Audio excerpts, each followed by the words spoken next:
Remember how our front yard used to look? It was so overgrown with bushes that we could hardly walk to the front door. The workers slashed away at them with a vengeance, clearing space in the front and back gardens before any construction could begin. Now, with so many leftover bricks from the demolition of walls that needed to be rebuilt, it was time to think about how to use them to build planters for the gardens. I also wanted to begin designing the gardens to avoid having the workers build brick planters for me in the summer when it's much hotter. Our house is unusual for our street because it's one of only a handful that has a front garden. I'm not sure why my grandparents who built the house decided to have a front garden, even though they had several children and could have used the space for an extra room. Perhaps it was because my grandmother's childhood home had a front yard, and she knew the benefits of having that extra open space. My late father certainly made good use of the front yard.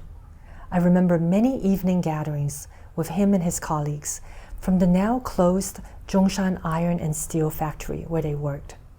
Some of them and our neighbors still fondly remember our front yard. I already have plans to invite my father's former colleagues and our neighbors to our house once the renovations are done. But what kind of trees, flowers, and plants should I grow in this garden? I know little about gardening other than what I had absorbed from just watching my father, who spent almost all of his free time working in the front and backyard of our Oakland house, as well as the rock garden he built on one side of the house. I suppose we were exposed to trees, flowers, and vegetables more than the average kid growing up in the US cities. That's because my father had a green thumb. He turned what was once a boring ivy-covered front yard when we bought the house into a sort of Chinese garden. There were not only roses in our front and backyards, which were typical in the US, but also a plum tree, orchids, bamboo, and chrysanthemum. He never explained why, and we never thought to ask. It was only later, after I had spent years living in Greater China, that I learned that in Chinese culture, these were the ultimate plant combinations, known as the Four Noble Ones. They represent the seasons and embody Confucian ideals for scholars, or even all human beings. The AI overview on Google explained it well. Plum blossom, winter, blooms even in the snow, symbolizing resilience and perseverance in the face of adversity. Orchid, spring, with its subtle fragrance and often found in secluded valleys, represents modesty, elegance, and friendship. Bamboo, summer, which sways gracefully in the wind, embodies humility, integrity, and the ability to yield without breaking. Chrysanthemum, autumn, blooms as the weather turns frosty, signifying unyielding integrity and a tranquil retreat from worldly strife. The Four Noble Ones can be found in traditional Chinese art, poetry, and garden design. Next time you visit an Asian museum, Chinese garden, or even just a Chinese restaurant or the Chinatown in your city, try to find the Four Noble Ones, or images of them. They are everywhere. Why am I thinking so much about what trees and flowers to plant? It's not just because I'm curious about Chinese culture in relation to them, or that I myself love to spend time in gardens. It's also because I believe my father's spirit is still in the house he loved. And I want him to like the gardens I create, especially the one in the front, where he often sat in the evenings. But I felt torn by competing wishes. I'm pretty sure I don't want to plant just the Four Noble Ones, or all of them. Should I plant only lotuses as my father did when he was living here? Should I plant sweet pea blossoms, some of my favorite flowers, so they can climb up this unattractive wall and help me cover it?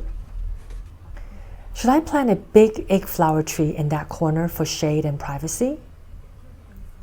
Bougainvillea to lean out from the front wall? I love that look. Or a magnolia tree. My father once told me He planted the magnolia tree in our front yard in Oakland because my mother liked magnolias.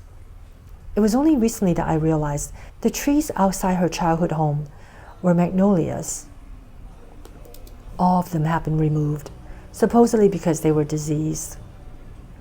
The street is quite popular with young people, but without the trees, it looks barren and no longer has shade. The big leaves from the magnolia trees that turn brown and fall on the sidewalk were some of my clearest memories of visiting my maternal grandparents' home, which we did often as children.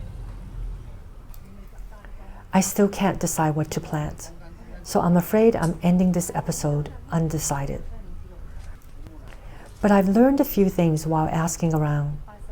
Bougainvillea needs to be planted in the ground and doesn't grow well in the planter. I will need to break the cement in the front yard, which I'm not willing to do. Magnolia is not easy to grow and also flourishes in the ground, not a planter. Lotuses attract mosquitoes. And who will water my trees and flowers when I'm not around? I will need to find an art teacher who can rent our dining room long term, or hire someone to help me. There's a lot to consider. The backyard is somewhat easier. I plan to grow vegetables like my father did in our Oakland backyard. Green onions, tomatoes, cucumbers, you name it. Those brick planters can be lined up against the wall on the left side, where there will be more sunshine. I would also love to have tall trees next to the well and right outside the house.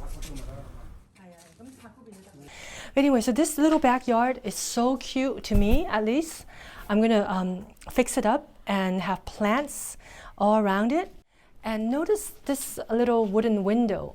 That's how it was in the old days, because like I told you before, this house is part of 3 plots of land that my great-grandfather bought for his 3 sons. So he wanted the 3 sons to, of course, connect with each other and chat with each other. So in the old days, we can always chat with our next-door cousins.